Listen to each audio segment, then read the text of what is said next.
जय हिंद दोस्तों। आप सभी का हमारे YouTube channel the success coaching institute में स्वागत है।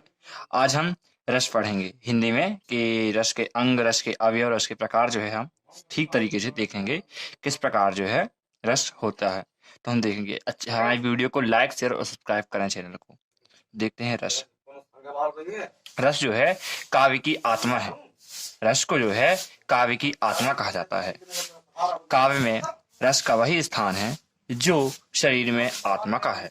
अर्थात जिस प्रकार से शरीर में आत्मा का स्थान है, अर्थात जिस प्रकार से शरीर में आत्मा का स्थान है, ठीक उसी प्रकार जो है हिंदी साहित्य में जो रस का स्थान होता है।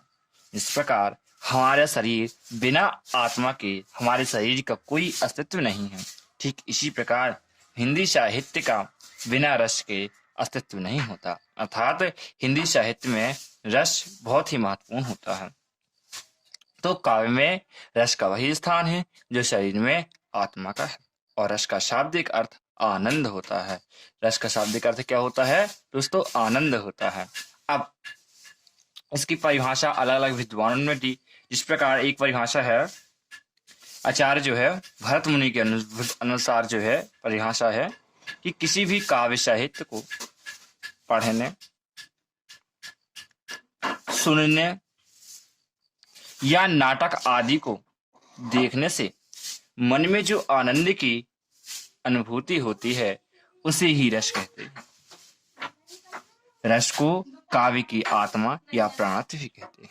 अर्थात किसी भी वाक्य या साहित्य को पढ़ते समय, सुनते समय या तो किसी नाटक आदि को देखते समय हमारे मन में एक आनंद की अनुभूति होती है और उसी आनंद की अनुभूति को जो है हम रस कहते हैं। और रस को काव्य की आत्मा या प्राण कहा जाता है। ये मैंने पहले बता चला कि रस को जो है काव्य की आत्मा कहा जाता है। अब जो आचार्य भरत मुनि हैं उन्होंने सर्वप्रथम अपने प्रसिद्ध ग्रंथ नाटाय शास्त्र में रसों की विवेचना की। अब यदि बात करें कि रस का सर्वप्रथम उल्लेख कहाँ मिलता है, तो उल्लेख सर्वप्रथम जो है जो आचार्य भरत मुनि थे इनका एक बहुत प्रसिद्ध ग्रंथ है। कौन सा? नाटाय शास्त्र। इस नाटायिक शास्त्र में जो है रसों का उल्लेख मिलता है और इन्होंने इस नाट्य शास्त्र में केवल 8 रसों का उल्लेख किया अथवा शांत रस का उल्लेख इसमें नहीं मिलता है। अर्थात आचार्य भरत मुनि के ग्रंथ नाटाय शास्त्र में 8 रसों का उल्लेख मिलता है और इसी कारण जो है इन्हें रस संप्रदाय के प्रवर्तक भी कहा जाता है। दोस्तों, यदि क्वेश्चन आता है कि रस संप्रदाय के प्रवर्तक कौन हैं, तो आंसर होगा कि रस संप्रदाय के प्रवर्तक आचार्य भरत मुनि हैं। क्यों? इसलिए क्योंकि इन्होंने ही जो है सर्वप्रथम रस की विवेचना अपने ग्रंथ नाटाय शास्त्र में जो है अपने ग्रंथ किसमें? नाटाय शास्त्र में उन्होंने की थी। अब और विद्वान आए, उन्हीं में से एक का नाम था आचार्य विश्वनाथ। तो आचार्य विश्वनाथ जी कहते हैं रसात्मकम वाक्यम काव्यम, अर्थात रसात्मकम वाक्यम काव्यम, अर्थात रस युक्त वाक्य ही काव्य है। इसका अर्थ होता है कि रस युक्त वाक्य ही काव्य है। रसात्मकम वाक्यम काव्यम, रस युक्त वाक्य ही काव्य कहलाता है। ऐसा कथन जो है किसने बोला?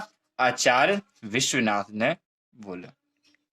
अब आचार्य भरत मुनि थे तो उन्होंने बोले विभानुभाव व्यभिचारी संयोगातः रस निष्पत्ति।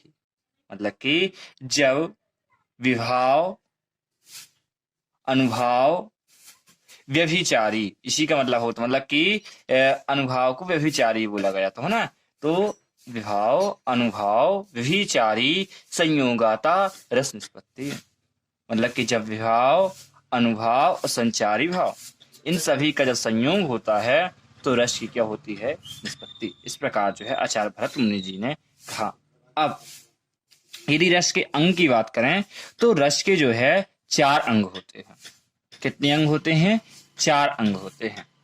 पहला स्थायी भाव, दूसरा विभाव, तीसरा अनुभाव और चौथा संचारी भाव।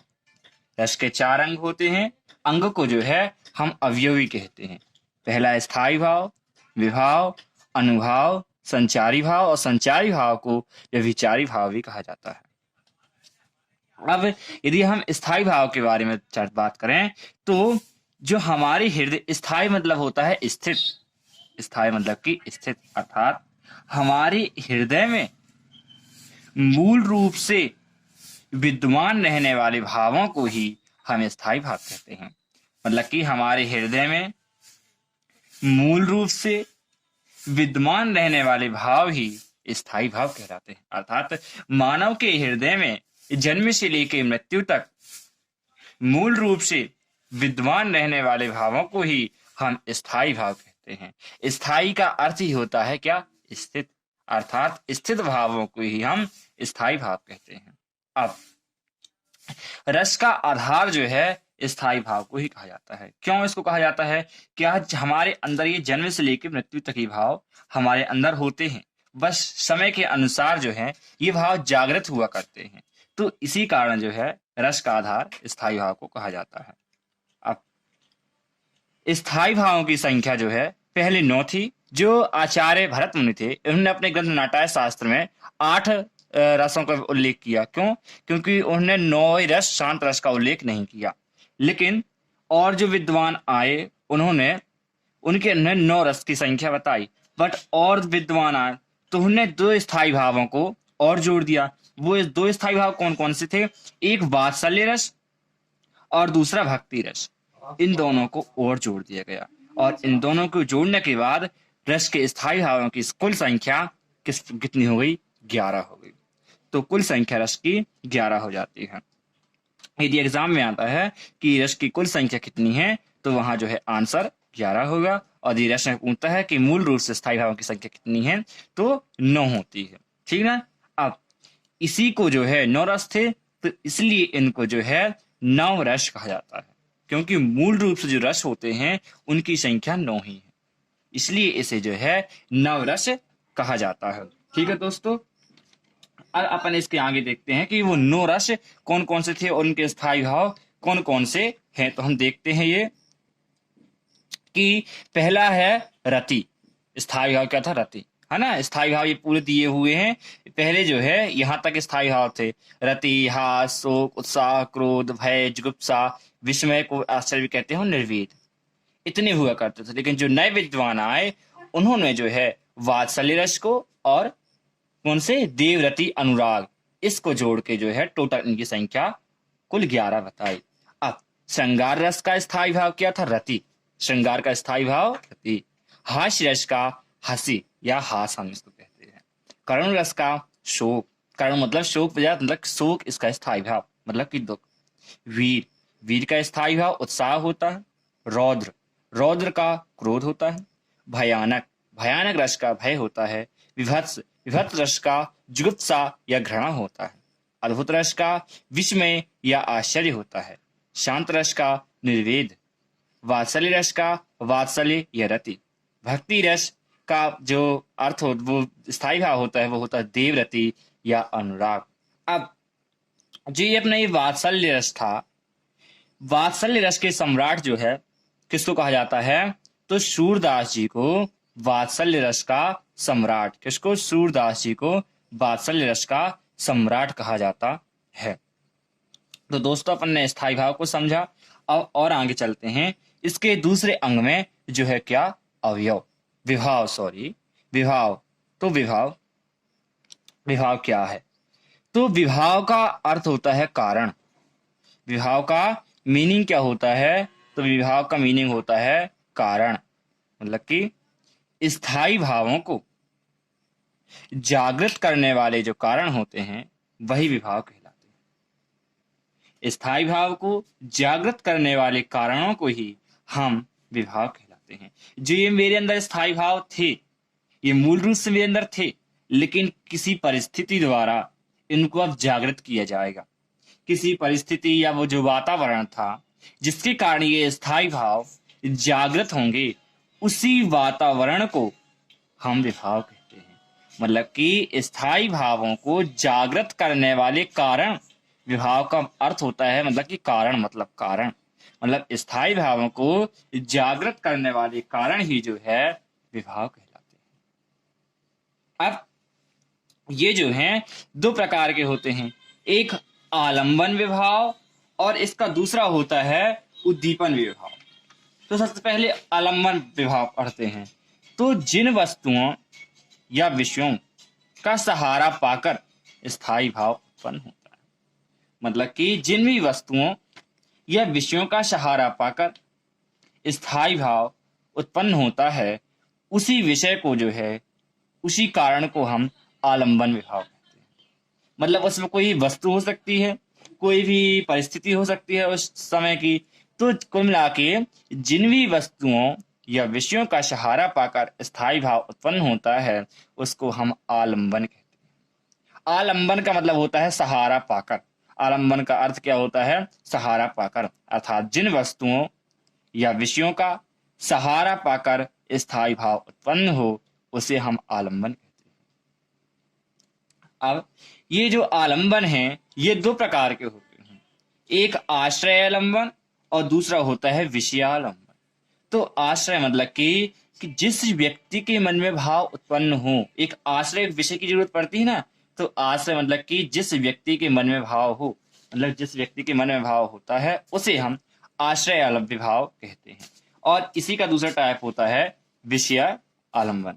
तो जिस वस्तु या व्यक्ति के लिए आश्रय के मन भाव उत्पन्न होते हैं, मतलब जिस व्यक्ति के लिए आश्रय के मन में भाव उत्पन्न होते हैं, वही व्यक्ति जो है क्या कहलाता है? विषय, है ना। जिस वस्तु या व्यक्ति के लिए आश्रय के मन में जो भाव उत्पन्न होते हैं, उन्हीं भावों को विषय आलंबन कहते हैं। अब मैंने बताया था ये दो प्रकार का होता है, पहला आलंबन विभाव और दूसरा उद्दीपन विभाव। तो उद्दीपन विभाव कहलाता है मेरे अंदर स्थायी भाव उत्पन्न हुआ।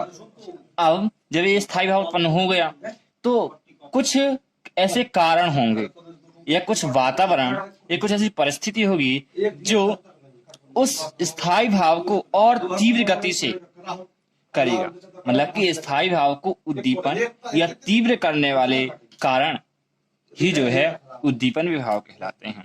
कुछ ऐसे वहां का बात, या तो फिर सौंदर्य रूप हो सकता है नायक नायिकाओं का, या तो फिर ऋतु हो सकती है, या फिर ऐसा मौसम या चांदनी। इस सब को देखकर जो है स्थायी भाव और तेजी से जागृत होगा, है ना। जैसे ये कहीं भी ऋतु ऐसा मौसम बन जाए, तो वहां जो है श्रृंगार रस बहुत तेजी से गतिमान हो जाएगा। तो इस तेजी को कहते हैं उद्दीपन, इसी को कहते हैं हम उद्दीपन विभाव। अब हम पढ़ते हैं तीसरी प्रकार, जिसका नाम है अनुभाव। तो अनुभाव मतलब कि मन के भावों को प्रकट करने वाली शारीरिक विकार, मतलब कि मन के भावों को प्रकट करने वाले शारीरिक विकारों को ही जो है अनुभाव कहते हैं। अब क्या होता है कि हमारे अंदर जो भाव उत्पन्न हुए, इसको एक प्रत्यक्ष रूप से हमारी बॉडी के द्वारा दिखाया जाता है, सुख होता है। तो शो होता है, तो उसी को हम क्या कहते हैं? अनुभाव। मतलब कि मन के भावों को प्रकट करने वाले शारीरिक विकार अनुभाव कहलाते हैं। और इनकी संख्या जो है कितनी मानी गई है? 8। कि इस प्रकार जो है केवल 8 ऐसे शारीरिक विकार जो है हमारे अंदर हो सकते हैं। तो उसमें से स्तंभ, पहला है स्तंभ, दूसरा स्वेद, रोमांच, स्वरभंग, कंप, रंगहीनता, अश्रु, प्रलय या संज्ञाहीनता इसे कहते हैं। अब देखो, कहीं जो है अचानक क्रोध उत्पन्न हो गया, जब अचानक क्रोध उत्पन्न होता है तो हमारे शरीर का करेगा? कांपने लगेगा। मतलब हमारी जो शारीरिक चेष्टा है वो कौन सी होगी? कंप की होगी। और यही कंप की जो चेष्टा है, यही जो है कहलाती है अनुभाव। मन के भावों का प्रकट करने वाली शारीरिक विकार को हम अनुभाव कहते हैं। मन के भावों को प्रकट करने वाले शारीरिक विकार अनुभाव कहलाते हैं। जैसे रोमांचित हो जाना, किसी को देखकर चुप स्तंभ हो जाना, रंगहीनता, चेहरे का रंग उड़ जाना, अब कहीं यदि दुख हो रहा है तो आंसू बहना। तो ये क्या है? ये शारीरिक चेष्टाएं हैं जो हमें ये दर्शा रहे हैं कि मन में ये भाव उत्पन्न हुए हैं। जब आंसू गिरेंगे तो हमको दिख रहा है कि वहां शोक है। तो ये हमें किसके द्वारा पता चलते हैं? शारीरिक विकार, मतलब कि शारीरिक चेष्टाएं के द्वारा हमें पता चलता है, और इसी को हम कहते हैं अनुभव। ठीक। अब इसी का चौथा प्रकार होता है संचारी भाव, और संचारी भाव को हम कहते हैं व्यभिचारी भाव भी कहा जाता है। मतलब कि मन में उत्पन्न होने वाले अस्थिर मनोविकार को संचारी भाव कहते हैं। संचारी मतलब होता है संचरण करना, मतलब कि मन में संचरण करने वाले भाव ही संचारी भाव कहते हैं। कैसे? मतलब कि मन में अस्थिर संचारी को ही अस्थिर कहा जाता है। मन में आने वाले ऐसे भाव जो कुछ समय के लिए होते हैं, मतलब कि आते हैं और जाते हैं। संचरण मतलब कि आना जाना, मतलब आते हैं और कुछ समय बाद चले जाते हैं। तो ऐसे भावों को हम क्या कहते हैं? संचारी भाव कहते हैं। मन में उत्पन्न होने वाले अस्थिर मनोविकारों को संचारी भाव कहते हैं, अर्थात मन में ऐसे भाव जो संचरण करते हैं, मतलब कि आते हैं और जाते हैं, कुछ समय तक रहते हैं और फिर वो शरीर से बाहर चले जाते हैं, और इसी को जो है हम संचारी भाव कहते हैं। और यदि बात करें तो संचारी भावों की संख्या कितनी मानी गई है? तो संचारी भावों की संख्या 33 है। संचारी भाव की संख्या कितनी है? 33। तो अब हम देखते हैं कि ये 33 संचारी भाव कौन कौन से हैं। तो उसी में से है हर्ष, पहला हर्ष, विषाद, त्रास, लज्जा, ग्लानि, चिंता, शंका, असूया, अमर्ष, मोह, गर्व, उत्सुकता, उग्रता, चपलता, दीनता, जड़ता, आवेग, व्याधि, भ्रांति, मति, विबोध, वितर्क, श्रम, आलस्य, निद्रा, स्वप्न, स्मृति, मद, उन्माद, मरणा, उपसार मतलब कि मूर्छा, निर्वेद मतलब अपने आप को कोसना, तो इसमें हो जाता है निर्वेद, और अभिथा। तो क्या होता है कि कोई जब स्थायी भाव अपने अंदर उत्पन्न होगा, कोई स्थायी भाव, तो स्थायी भाव तो हमेशा विद्यमान रहता है। तो उसमें उसी रस जो आएगा, जो रस उत्पन्न होगा स्थायी भाव से, वो कुछ समय तक हमारे अंदर रहेगा और फिर वो जो है धीरे धीरे शांत हो जाएगा, और इसी को हम क्या कहते हैं? संचारी भाव। मतलब कुछ समय के लिए रहने वाले भावों को, अस्थिर मनोविकारों को ही हम संचारी भाव कहते हैं। जैसे यदि मैं बात करूं, मेरे जो अंदर मैंने कुछ है एक बहुत बड़ा लकी सीरियस वीडियो देख लिया है ना, तो मेरे अंदर क्या होगा कि करुण रस जाग जाएगा। कौन सा रस? करुण रस जाग गया। तो वीडियो देखा मैंने या टीवी ही देखूं तो मेरे अंदर जो है करुण रस जाग जाएगा। अब जब करुण रस जागा तो करुण रस का स्थायी भाव क्या था? शोक। और शोक मेरे अंदर मूल से विद्यमान था, लेकिन ऐसी परिस्थिति आई, मैंने टीवी देखा, ऐसी परिस्थिति आई कि जो शोक था वो कुछ में बदल हो गया करुण रस में, है ना। करुण, और ये करुण कैसा है? ये संचारी भाव है, मतलब कि कुछ समय तक रहेगा और फिर चला जाएगा। इसलिए हम कहते हैं कि मन में उत्पन्न होने वाले अस्थिर मनोविकारों को हम क्या कहते हैं? संचारी भाव। ये जो करुण रस उत्पन्न हुआ कुछ समय बाद चला जाएगा। अब आएगा कि विभाव क्या है इसमें। तो विभाव मतलब बताया था मैंने कि स्थायी भावों को जागृत करने वाले कारण। अब ये जो मुझे शोक उत्पन्न हुआ वो क्यों हुआ? मैंने मूवी देखा, तो ये जो मूवी देखी, यही मूवी जो है मेरे लिए क्या है? विभाव है। क्या हुआ? विभाव मतलब कि कारण। इसी मूवी को देखकर मेरे अंदर क्या उत्पन्न हुआ? करुणा। इसलिए जो है स्थायी भाव क्या हो गया? विभाव क्या हो गया? वही टीवी। अब इसमें भी दो प्रकार, आलंबन। अब बताया था ना, आलंबन मतलब कि जिन वस्तुओं या विषयों का सहारा पाकर स्थायी भाव उत्पन्न हो, उसी ही हम आलंबन। तो सहारा किसका मिला? इधर वो टीवी का सहारा मिला, तो टीवी हो गया आलंबन। अब आश्रय आलंबन, तो जिस व्यक्ति के मन में भाव उत्पन्न हो, तो इधर आश्रय कौन था? मैं। टीवी देखा तो डर किसको लगा? मेरे को, मतलब भाव मेरे अंदर उत्पन्न हुआ, तो मैं कौन हूं? आश्रय। अब विषय की यदि बात की जाए, इसी विषय भी प्रकार था, तो यदि विषय की बात की जाए तो विषय क्या था? टीवी। क्यों? क्योंकि जिस वस्तु या व्यक्ति के लिए आश्रय के मन में भाव उत्पन्न हो उसे हम विषय कहते हैं। अब उद्दीपन, तो स्थायी भावों को उद्दीप या तीव्र करने वाले भावों को हम उद्दीपन कहते हैं। अब मैंने टीवी देखा तो वहां का माहौल भी मेरे पर निर्भर करेगा। यदि वहां का माहौल बहुत शांत है, थोड़ी लाइट बंद है, लकी अंधेरा लगा हुआ है, तो ऐसे में जो है मेरा जो शांत रस है वो और तेज बढ़ेगा। यदि शांत माहौल है तो ये क्या है, वहां का मौसम है ना, तो ये मौसम, वहां की चांदनी, यदि वहीं चांद हो तो भी ये जागृत हो सकता है। तो उद्दीपक मतलब कि उसको और उत्तेजित करने वाले परिस्थितियां, उत्तेजित करने वाली परिस्थितियां ही उद्दीपन कहलाती हैं। अब यदि बात की जाए क्या, अनुभाव, तो अनुभाव क्या होगी, अनुभाव होगी कि मन के भावों को प्रकट करने वाली शारीरिक चेष्टाएं। अब मुझे शोक हुआ तो मेरे मन में जो भाव उत्पन्न होंगे वो क्या होगा अनुभाव में, तो शारीरिक चेष्टा क्या होगी, अश्रु, क्योंकि मेरे क्या निकलने लगेंगे, अश्रु, और यही कहलाएगा क्या, अनुभव, है ना, अनुभव यही कहलाएगा। तो इस प्रकार से जो है अपन ने इन चीजों को देखा, एक बार थोड़ा फर्स्ट से देख दे रहे हैं और तो रिवीजन हो जाएगा। तो रस काव्य की आत्मा है, काव्य में रस का वही स्थान है जो शरीर में आत्मा का है, अर्थात जिस प्रकार शरीर में आत्मा का स्थान है, ठीक उसी प्रकार हिंदी साहित्य में रस का स्थान है। जिस प्रकार मतलब कि आत्मा के बिना शरीर का कुछ अस्तित्व है नहीं, कुछ भी अस्तित्व नहीं है। ठीक इसी प्रकार हिंदी साहित्य में रस का भी अस्तित्व होता है, क्योंकि जब तक रस नहीं होगा तो हिंदी साहित्य उस तरीके से नहीं हो पाएगा जिस तरीके से हमें चाहिए। इसलिए हमें रस की आवश्यकता पड़ती है। और रस का शाब्दिक अर्थ क्या होता है, आनंद, क्योंकि सभी क्या, आनंद, आनंद मतलब भाव जो जागृत हुए इन्हें कहा जाता है आनंद। रस का शाब्दिक अर्थ होता है आनंद, है ना।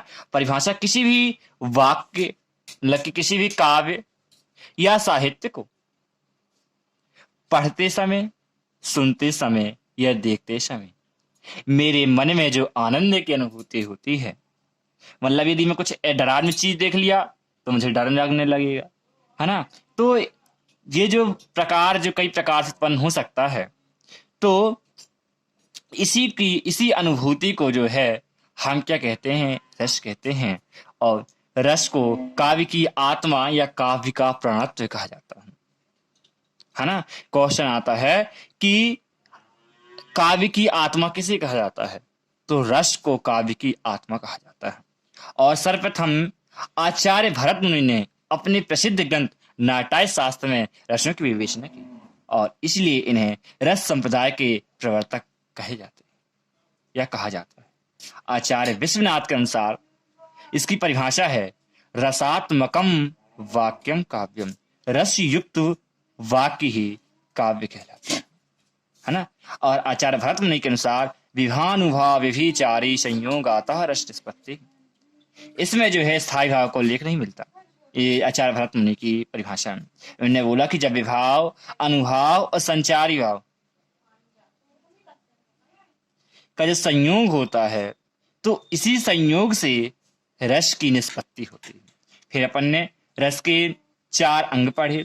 रस के 4 अंग होते हैं, स्थायी भाव, विभाव, अनुभाव और संचारी भाव। तो जय हिंद दोस्तों, अच्छा लगा होगा आपका वीडियो। यदि आपको वीडियो अच्छी लगे तो चैनल को लाइक और सब्सक्राइब और शेयर करिए, जिसमें आने वाली क्लासों का नोटिफिकेशन आप सभी को मिल सके। अब इसके आगे अपन रस के जो अपन ने क्या पढ़े, प्रकार, रस के जो प्रकार पढ़े अपन उनकी जो है चर्चा करेंगे, उसके बारे में पढ़ेंगे। जय हिंद दोस्तों।